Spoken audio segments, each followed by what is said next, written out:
Welcome to the Karma Verdict. Let us get started with today's story. My parents think you are a downgrade from my ex. I do not want to make them uncomfortable, she said after I asked why I was not invited to her sister's wedding. I said, I see, and let it go. Packed my things and left while she was at the wedding. A few hours later, her father called me confused. Hey viewers, before we move on to the video, please make sure to subscribe to the channel and hit the like button if you want to see more stories like this. Thanks. You never realize you are just a placeholder until the person you are holding the spot for decides to show up. For 2 years, I thought I was the hero of Sarah's story. I thought I was the guy who came in after the storm, the one who rebuilt the house, fixed the foundation, and made it safe to live in again. But looking back, I was not the hero. I was just the contractor. And once the renovations were done, she did not need the guy with the tool belt anymore. She wanted the guy who threw the parties. I met Sarah at a low point in her life. She was 26, drowning in credit card debt, and emotionally shattered from a 3-year on-and-off relationship with a guy named Todd. Todd was a visionary. That is what she called him. In reality, Todd was a 30-year-old aspiring club promoter who borrowed money he never paid back, cheated on her constantly, and made her feel like she was lucky just to be in his orbit. When he finally dumped her for an 18-year-old Instagram model, Sarah collapsed. Enter me, Mark, the systems analyst. I was everything Todd was not. I was stable. I was consistent. I paid my bills on autodraft. I did not disappear for 3 days on a networking trip to Miami. When Sarah and I started dating, she told me I was a breath of fresh air.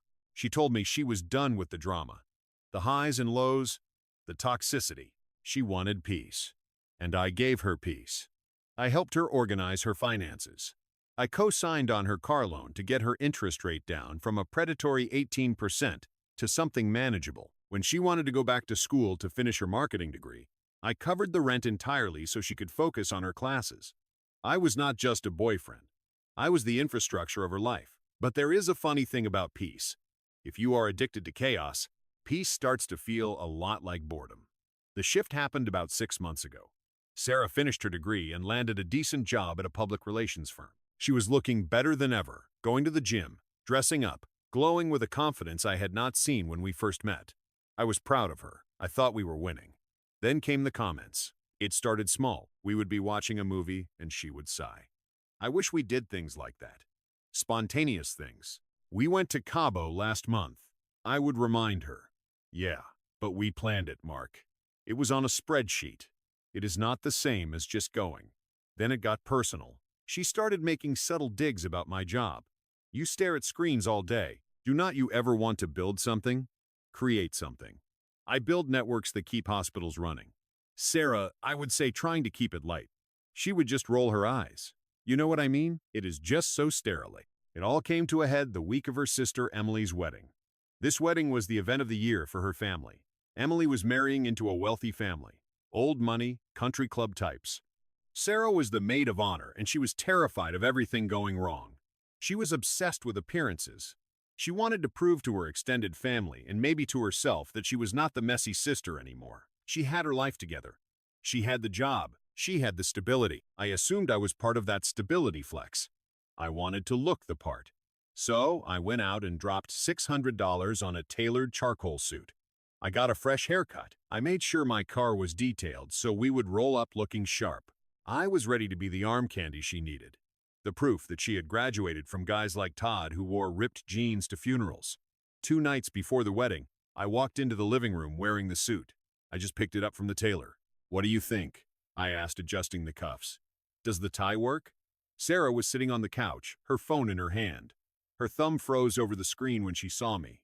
She did not smile. She did not say, "Wow, you look great." She looked pained. "It is fine," she said, her voice tight. She looked back down at her phone. "It is very you, very me." What does that mean? I do not know, Mark. It is safe. It is a gray suit. It is what an accountant wears. I am an analyst. But okay, I said, taking off the jacket. I felt the sting, but I pushed it down. She was stressed. Bridezilla stress. I let it slide. So, what is the plan for Saturday? The ceremony starts at 4 o'clock, so I figure we leave by 2 o'clock. She did not answer immediately. She locked her phone and placed it face down on the coffee table. A heavy silence filled the room. the kind that sucks the air out of your lungs. She picked at a loose thread on the throw pillow, refusing to meet my eyes.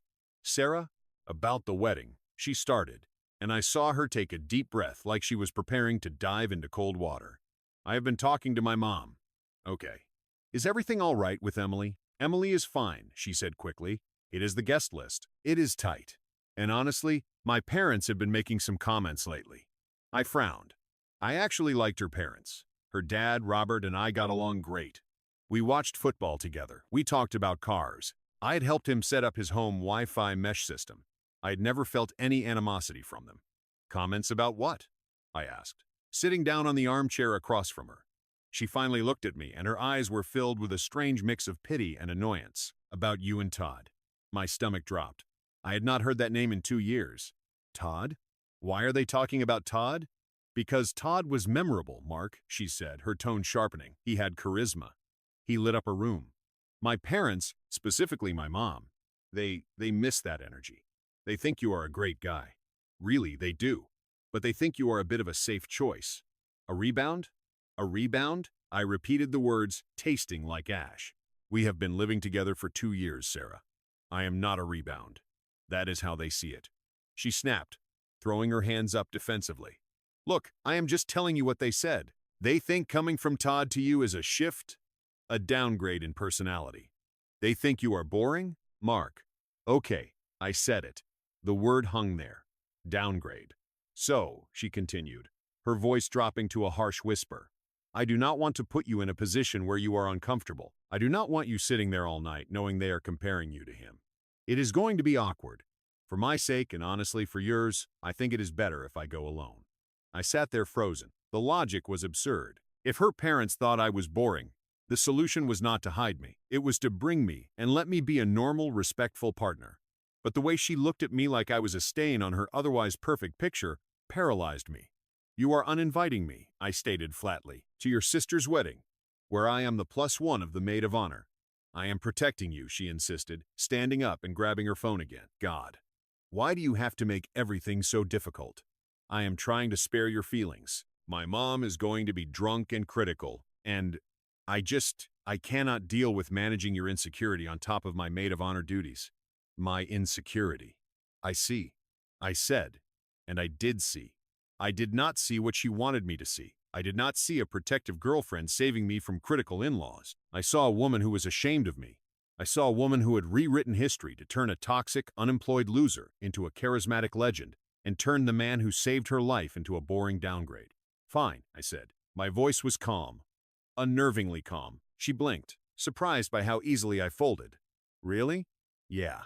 If your parents think I am a downgrade, I should not be there. You go have fun. Do your duty. She let out a massive sigh of relief, her shoulders dropping. She walked over and kissed me on the cheek. It felt like a betrayal in itself. Thank you for understanding, Mark. You are really sweet. This is why we work. You are so logical. Yeah. I said, looking at the gray suit draped over the chair. Logical. She spent the rest of the night frantic, packing her bag, texting furiously. She told me she was going to stay at the hotel near the venue the night before to help Emily prep. I will see you Sunday morning, she said as she dragged her suitcase to the door the next afternoon. Love you. Bye, Sarah, I said. The door clicked shut. I listened to her footsteps fade down the hallway. I waited until I heard the elevator ding. Then, I walked to the window and watched her get into an Uber. She was not alone. From 3 stories up, it was hard to see details, but I saw a guy lean out of the back seat to help the driver with her bag. He was wearing a flashy leather jacket. He had that distinct, bouncy walk of someone who thinks the world is watching him. Todd. I stood there for a long time, my hand resting on the cold glass. She had not uninvited me to protect me from her parents. She had uninvited me because she was bringing him. The rage did not hit me like an explosion. It hit me like a cold front. It froze everything. I turned away from the window and looked at the apartment. My apartment, the television I bought, the console I played on, the couch I paid for. The silence was deafening. But for the first time in 2 years, it did not feel peaceful. It felt like a signal. Downgrade. I whispered to the empty room. I walked into the bedroom, pulled my duffel bag out of the closet, and started opening drawers. I was not going to be here when she got back, and neither was the Wi-Fi password. I did not destroy the apartment. I did not slash her tires or cut up her clothes. That is what Todd would have done. That is what a chaotic person does. I am an analyst. I do not create chaos. I simply remove the support structures that allow the system to function. I gave myself 2 hours. First, the essentials. I packed my clothes, my toiletries, and my documents into 3 suitcases. I cleared out the safe, passport, birth certificate, and the emergency cash stash I had contributed 90% to. Then the tech. This was where it hurt her the most. I unplugged the 65-inch organic light-emitting diode television I had bought for our anniversary. I boxed up my PlayStation 5. I took the Sonos speakers from the living room, the bedroom, and the kitchen. But the real kill switch was the connectivity. I walked over to the corner of the living room where the fiber optic modem and the high-end mesh router sat. I paid the bill. The account was in my name. I unplugged the router, wrapped the cord neatly around the device, and shoved it into my backpack. In seconds, the apartment went from a smart home to a dumb box. The smart lights died. The thermostat went offline. Alexa went mute. The streaming services logged out. I stood in the center of the living room. It was not empty. Her furniture, her decorations, and her clutter were still there, but it felt hollow. It looked like what it was, a space she could not afford, filled with things she had not earned. I placed my house key on the kitchen counter. No note, no explanation. A note implies there is still a conversation to be had. Leaving the key means the conversation is over. I took the elevator down to the garage, loaded up my car, and drove to a Marriott downtown. I checked in, went up to my room, and sat on the edge of the bed. It was 4:30 in the afternoon. The ceremony would be starting right now. I imagined her walking down the aisle as the maid of honor, smiling that practiced smile. Todd sitting in the crowd in his cheap suit, probably already sweating through his shirt. I imagined her parents looking at him, confused, wondering where I was. I ordered a whiskey from room service and waited. The silence was heavy, but it was not the silence of loneliness. It was the silence of a bomb technician who had finally cut the right wire. The timer had stopped. I was safe. At 7:15 in the evening, my phone buzzed on the nightstand. I looked at the screen. Robert, Sarah's dad. I let it ring 3 times. I needed to compose my voice. I needed to sound like I had no idea what was happening. I picked up. Hello, Mark. Oh, thank God. Robert's voice was trembling. He sounded breathless, like he had stepped outside to escape a fire. Mark, are you okay? Are you at the hospital? I frowned, sitting up straighter. The hospital? No, Robert. I am at a hotel. What are you talking about? There was a pause on the other end. A thick, confused silence. A hotel? Sarah told us. She told us you collapsed. She said you had some kind of seizure or heart thing right before you were supposed to leave. She said you made her come to the wedding because you did not want to ruin Emily's day, and that you were under observation. My grip tightened on the phone. The sheer audacity of the lie took my breath away. She did not just lie to cover her tracks. She weaponized my health to make herself look like a brave martyr soldiering on, while her boyfriend was in the emergency room. Robert, I said, my voice cold. I did not have a seizure. I am perfectly healthy. Do not understand. Albert stammered. Then why are not you here? Why is Todd here? Todd is there? I asked, feigning surprise. Is he sitting at my table? He is sitting in your seat eating your steak, Robert snapped, the confusion turning into anger. He showed up with her. She said she needed emotional support because she was so worried about you. Mark, what the hell is going on? I took a sip of the whiskey. It burned, grounding me. Robert's Sarah uninvited me yesterday, I said calmly. She told me that you and her mother thought I was a downgrade from Todd. She said my presence would make you uncomfortable because I am boring compared to him. She said she was doing you a favor by leaving me home. What? Robert roared. The sound distorted the speaker. A downgrade. Mark, I cannot stand that greasy little weeping sore of a human being. He borrowed $500 from me 3 years ago and never paid it back. I tried to get security to kick him out, but Sarah started crying about how she needed him. Well, I said she has him now and she does not have me anymore. What do you mean? I moved out, Robert. I packed my things while she was at the ceremony. I am done. The lease is up in 2 months. I will pay my share until then, but I am not coming back. I could hear the background noise of the wedding on the other end. The muffled bass of a disc jockey, clinking glasses, laughter. It sounded like a different world. Mark, do not do this, Robert pleaded, his voice dropping. She is She is an idiot. You know how she gets when she is stressed. I will go grab her right now. I will drag her out by her ear if I have to. Just come down here. We can fix this. There is nothing to fix, Bob, I said gently. I actually felt bad for him. He was losing the only normal guy his daughter had ever dated. She did not just cheat on me. She looked me in the eye and told me I was not good enough for her family just so she could sneak her ex in. That is not stress. That is character. I am going to kill him, Robert muttered, and I heard movement. I am looking at him right now. He is trying to network with Emily's father-in-law. He is handing out business cards for a club that closed 6 months ago. I let out a short, dry laugh. Classic Todd. Mark, please. Robert tried one last time. I am sorry, Robert. Enjoy the wedding. Tell Emily. I said congratulations, and tell Sarah. I paused, searching for the right words. Tell Sarah that since I am such a downgrade, I removed myself from the equation. She can upgrade to Todd full-time now. Mark, goodbye, Robert. I hung up. I stared at the phone for a moment, then powered it off completely. I walked to the window of the hotel room, looking out at the city lights. I felt a strange sensation in my chest. It was not heartbreak. It was not anger. It was relief. The anchor was cut. The weight was gone. I did not know exactly what was happening at that reception hall 10 miles away, but I knew the physics of Sarah's life better than she did. I had just removed the load-bearing wall, and gravity was about to do the rest. I kept my phone off for 24 hours. Sunday was peaceful. I slept in. I went for a long run along the river. I ate a steak dinner alone at the hotel bar and read a book.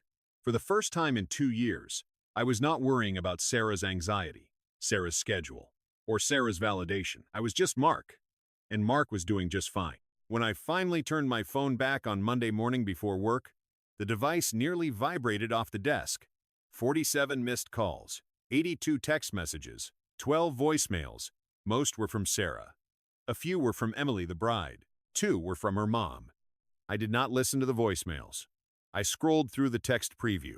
Sarah, Sunday, 1 o'clock in the morning. Where are you? Sarah, Sunday, 1:15 in the morning. This is not funny. Mark, where is the television? Sarah, Sunday, 2:30 in the morning. Pick up the phone. My dad is screaming at me because of what you told him.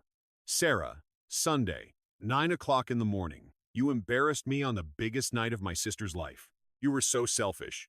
Sarah, Sunday, 4 o'clock in the afternoon. Baby, please. I can explain. Todd just showed up. I did not invite him. Dad lied. Sarah, Sunday, 8 o'clock in the evening. The Wi-Fi is gone. Seriously, you took the router. You were so petty. Sarah, Monday, 6 o'clock in the morning. Can we just talk, please? I messed up. I need you. The progression from anger to gaslighting to desperation was textbook. It was almost boring. I archived the thread without replying and went to work. She showed up at 5:30 in the evening. I was walking to my car in the parking garage. I saw her leaning against my driver's side door, arms crossed, wearing oversized sunglasses to hide what I assumed were puffy eyes. She looked smaller than usual, defeated. But when she saw me, she straightened up, and that familiar defensive spark lit up in her posture. You blocked me, she said. No hello. No apology. Just an accusation. I did, I said, stopping 10 feet away. I did not unlock the car. What do you want, Sarah? I want you to come home, she said, her voice cracking. She took a step toward me. This is insane, Mark. You do not just move out. You do not just ghost someone you have lived with for 2 years because of a misunderstanding. A misunderstanding, I repeated, letting the word roll around. Is that what we are calling it? You told me your parents hated me so you could bring your ex-boyfriend to a family wedding. Then you told your father I was in the hospital having a seizure to explain my absence. Which part did I misunderstand? She flinched. The seizure lie was the smoking gun, and she knew it. She looked down at the concrete floor. I panicked. She whispered. Todd texted me Friday night. He said he was going to be in town. He said he wanted to see me to see if there was still a spark. I just wanted closure. Mark, I wanted to prove to myself that I was over him. So, you brought him as your date to prove you were over him? I asked. That is interesting logic. It was a mistake, she cried, finally taking off the sunglasses. Her eyes were red-rimmed. He was a disaster, Mark. He got drunk. He hit on Emily's new sister-in-law. He tried to get my dad to invest in some crypto scam during the toast. My dad almost punched him. It was humiliating. Karma usually is, I said. And then he left. she continued, tears spilling over. He left with one of the bridesmaids. He did not even say goodbye to me. He just used me to get into the open bar. She looked at me, pleading with her eyes, waiting for me to do what I always did. Step in, fix it, tell her it was not her fault, and offer to make dinner. She was waiting for the contractor to come back and repair the damage. I am sorry that happened to you, I said, but I am not surprised. I know you were right, she sobbed, reaching for my hand. I stepped back. Her hand swiped at empty air. I realized it the second he started talking. I missed you, Mark. I missed how steady you are. I missed how you make me feel safe. Please just come home.